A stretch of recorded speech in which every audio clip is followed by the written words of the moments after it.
Welcome back to the 100 spin test. In today's episode, number 59, we continue our dive into the murky waters of roulette strategies, where promises of guaranteed wins often sink faster than a clown's dignity at a kid's birthday party. Ever wondered if these so-called foolproof strategies can withstand the chaos of real-world distractions and cognitive biases? Well, you're in the right place. Let's see what happens. Today's test is Rummy's 13 numbers for the US wheel. Rummy is a regular viewer of the Roulette Grinders YouTube streams, and I encourage folks to check the streams out. Since I play online, I use a European wheel, but this bet spaces numbers relatively evenly, so it's designed for a US wheel. I placed a link to an earlier test of Rummy's numbers for a European wheel in the description. For this version, there are 13 winning numbers out of a possible 38, so there is a 34.2% likelihood of winning on each spin. Given a choice, I'll take a European wheel because the presence of the two zeros allows the casino to nick 5.3% of each bet in aggregate due to the house edge rather than the still excessive 2.6% on a single zero wheel.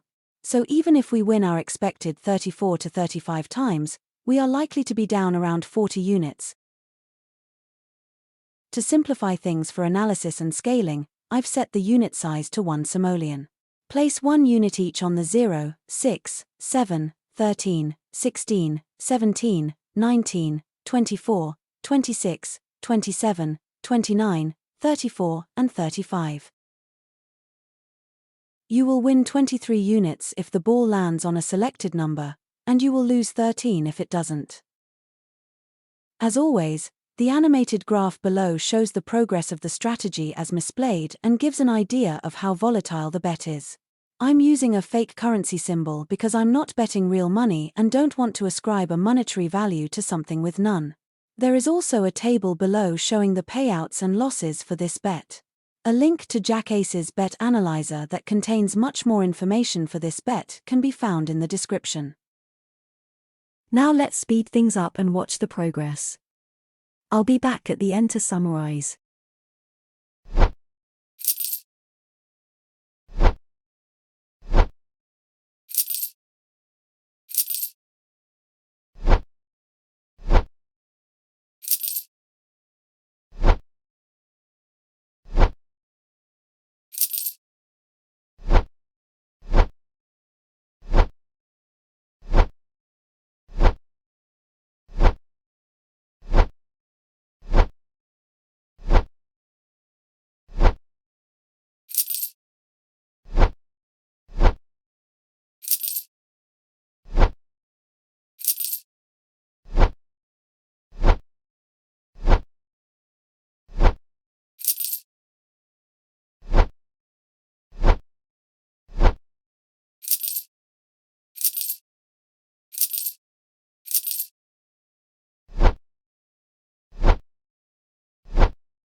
I can't find the words, so I turn it over to Jasper from The Simpsons. Oh, you better believe that's a pattern. We were handed a solid 328-unit punch in the nose. In the single zero test, we were up 24 units and down only 76 in the head-to-head with Adrian's splits. Today, we won 7 fewer times than expected. I was tempted to redo this one because the data were so non-representative, but that wouldn't be fair. I ran the routine statistical tests on the results, But I won't repeat stats that are displayed during the test with the new look and feel. The average number of spins before we got a hit was 3.7 with a standard deviation of 3.0. That means it took about 10 spins to get a win 65% of the time. There was one repeater. 3 repeated once. The hot 3 numbers were 3 with 7 hits, and 2 and 4 with 5 hits each. The cold 3 were 0 and 27 with no hits each, and 11 with 1 hit. Based on the 3 tests to date, this is pretty volatile. We had one streak of 4 wins in a row, and 4 2-win streaks.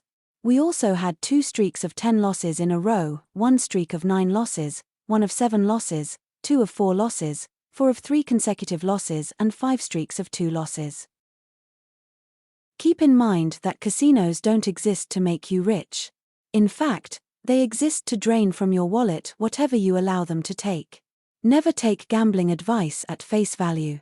Test any strategy that you plan to play on a free online game and read as many critiques about the strategy that you can find. Some strategies only work for a limited time, and the remainder don't work at all. Adjust your risk and loss tolerance accordingly. Good luck until the next time.